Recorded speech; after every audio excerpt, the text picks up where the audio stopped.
Pendeta Anton Arman lahir di Surabaya tahun 1949. Tahun 1987 beliau memutuskan pindah ke Kalimantan. Ia berharap mendapat penghasilan lebih untuk penghidupan yang lebih baik bersama istrinya Gustina. Tapi justru Tuhan memiliki kehendak lain. Di Kalimantan Barat inilah Pendeta Anton mendapat kerinduan untuk melayani Tuhan.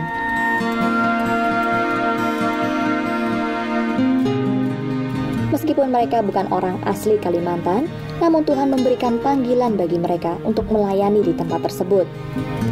Untuk terus menjalankan pekerjaan Tuhan dan menghidupi keluarga, mereka membutuhkan dana. Namun mereka tidak mau menyerah terhadap keadaan. Suami istri ini melayani Tuhan sambil berjualan kerupuk. Dari hasil penjualan inilah yang digunakan untuk penghidupan dan mendanai pelayanan mereka.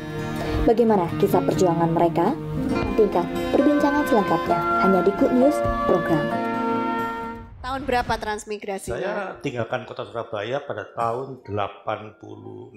86. Iya. Oke. Akhirnya masuk ke Kalimantan Barat 87.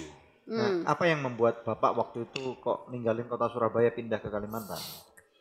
Saya dulu kan kontraktor PT Utama Karya bidang lapangan, Pak. Jadi khusus membangun gedung-gedung tingkat tinggi seperti jembatan layang, itu kerjaan saya. Saya rindu mencari lebih besar lagi. Ya.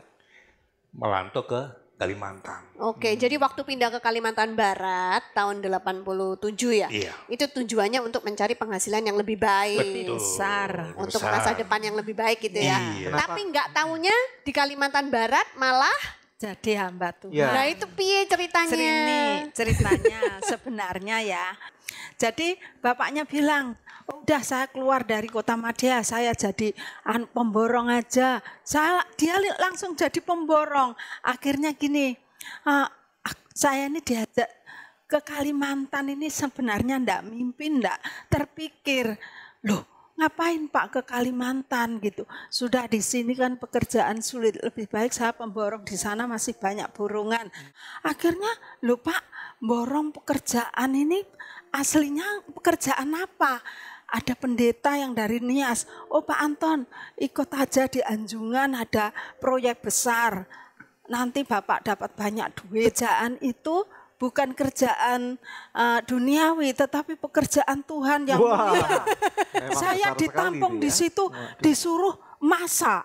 Bapaknya nguli-nguli apa-apa yang dikerjakan. Jadi saya bilang, loh Pak, ini pekerjaan apa ya? Ini dibilang sama pimpinan saya itu namanya Om Tambunan. Ini pekerjaan Tuhan gitu.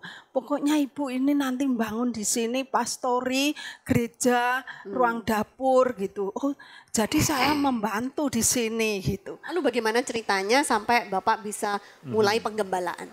Nah, saya mencoba memprotekkan apa yang difirman Tuhan, betul. Jadi saya merintis di desa Kayu Tanam dan dapatlah satu keluarga. Awalnya kayu bulat saya bangun dengan atap rumbia tahun 90-an. Nah, masuk ke 2004, puji Tuhan, kita sudah bisa memakai tempat ibadah yang, ya saya katakan setengah layak lah. Setengah begitu. layak itu kayak apa Pak? Jadi atapnya sudah seng, Bu.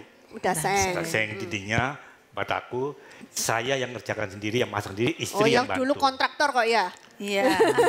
Kita tahu bahwa ada kegerakan Tuhan. Tuhan selalu bekerja, Tuhan tidak pernah meninggalkan anak-anaknya, apalagi orang-orang yang menerima panggilan Tuhan. Oleh karena itu mari kita saksikan satu cuplikan video klip JMO 39, yaitu video bagaimana gereja ini dulu sebelum kita makeover. Saksikan yang satu ini.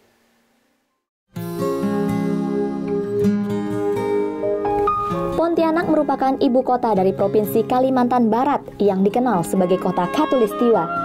Karena kota ini dilalui oleh garis Khatulistiwa, sehingga dibangunlah Tugu Khatulistiwa sebagai lambang kota Pontianak. 88 km dari Pontianak atau sekitar 3 jam perjalanan menggunakan mobil, di sanalah letak GSPDI Philadelphia. Tepatnya terletak di Desa Kayu Tanam, Kecamatan Mandor, Kabupaten Landak, Kalimantan Barat.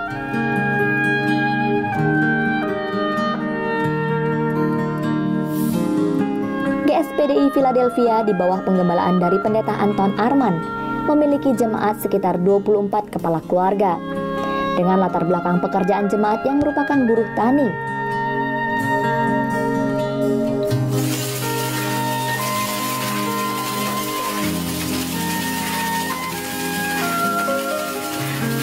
Upah yang mereka terima hanya cukup untuk kehidupan mereka sehari-hari saja.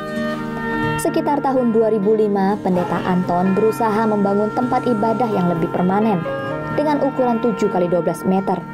Namun dengan dana seadanya, tempat tersebut tidak dapat bertahan lama. Pada tahun 2012, beliau mengirimkan proposal kepada Anugerah Ministries. Selama 5 tahun, mereka menantikan jawaban doa.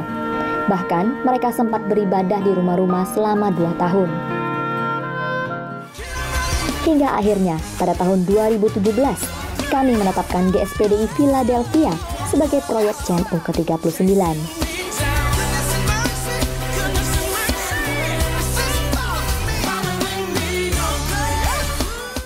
Pak Anton dan Ibu Kustina, bisa ceritakan nggak setelah gerejanya selesai, rampung di makeover, itu dampaknya apa Pak? Baik buat Bapak Ibu sekeluarga maupun jemaat atau orang-orang yang ada di sekitarnya. Dampak daripada gedung yang baru, jemaat semakin bergairah untuk beribadah, Pak. Puji Tuhan, puji Tuhan. Yang tadinya tidak pernah sembahyang, ikut sembahyang lagi. Penambahan jiwa baru datang juga. Puji Tuhan. Puji Tuhan. Sampai kami mendapat respon dari pemerintah desa, dia katakan ini adalah suatu contoh yang terbaik, tidak seberapa jemaat, tapi gereja seperti ini, itu menandakan satu kekompakan jemaat dalam doa. Yang kemarin Pak Daniel sempat salaman sampai Pak Desa menunggu sampai malam. Iya. Nah, dia kasih respon seperti itu, Pak. Dan bagi dampak bagi keluarga, ya tentu saja saya sama istri sangat bersukacita sekali, Bu. Puji Tuhan. Sangat bersukacita dengan adanya gereja yang baru, dan kami punya respon akan kami pelihara sebaik-baiknya. Amin. Dan menjangkau jiwa-jiwa agar datang pada Tuhan. Puji Tuhan. Tuhan, Sekali lagi puji kami Tuhan. berharap ya Pak, jadi gereja akan terus bertumbuh, jemaat akan semakin diberkati. Amin. Amin, Ya. amin. Kita lihat video langsung. Ya. Ya. Nah, pemirsa pasti sudah pengen tahu kan seperti apa jadinya gereja GSPDI Philadelphia di Kayu Tanam yang sudah selesai di makeover. Kita saksikan video klip yang satu ini.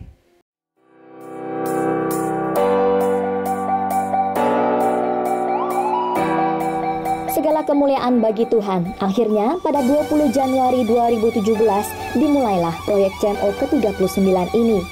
Dilaksanakanlah ibadah singkat sebagai permulaan proyek CMO ke-39. Kemudian dilanjutkan dengan pemelastaran dinding gereja sebagai simbolis dari awalan renovasi GSPDI Philadelphia. Adapun yang dikerjakan dalam proyek CMO ini adalah pembangunan gedung gereja baru dengan plafon dan kuda-kuda kayu yang kokoh, pembuatan teras gereja, serta pembuatan tiang dari beton, memplester dinding gereja luar dan dalam, serta merenovasi dan mengalih fungsi gedung gereja menjadi pastori.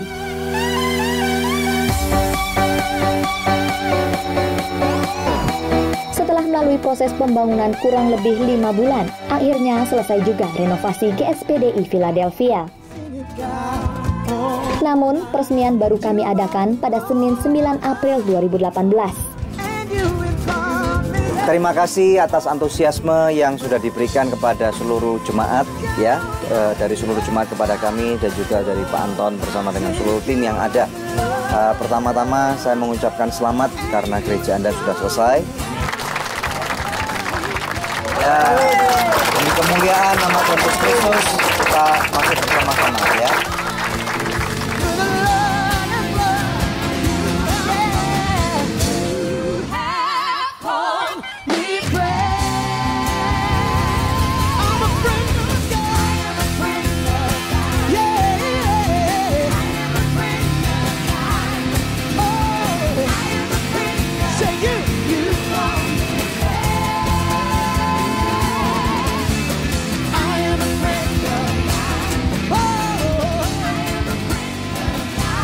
Dalam peresmian tersebut, Pastor Daniel Henrata melakukan penandatanganan prasasti sebagai simbolis usainya proyek CMO ke-39 ini.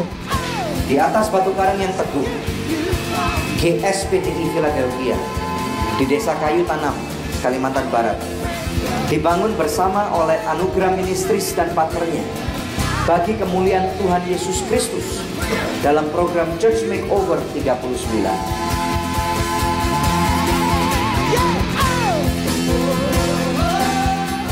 Setelah itu dilanjutkan oleh ibadah dan pembagian firman Tuhan oleh Pastor Daniel Hendrata. Pada hari itu setiap orang yang hadir sangat bersuka cita. Di tengah kesederhanaan mereka, Tuhan telah mencurahkan kasih-Nya terhadap gereja tersebut. Nah, keselamatan itu adalah gratis. Dikatakan oleh firman Tuhan tadi, dikatakan di sini bahwa yang namanya keselamatan itu adalah bukan hasil usaha, tetapi pemberian Allah. Sama gereja ini yang sudah jadi bukan hasil usahamu, saudara, tetapi itu pemberian Allah.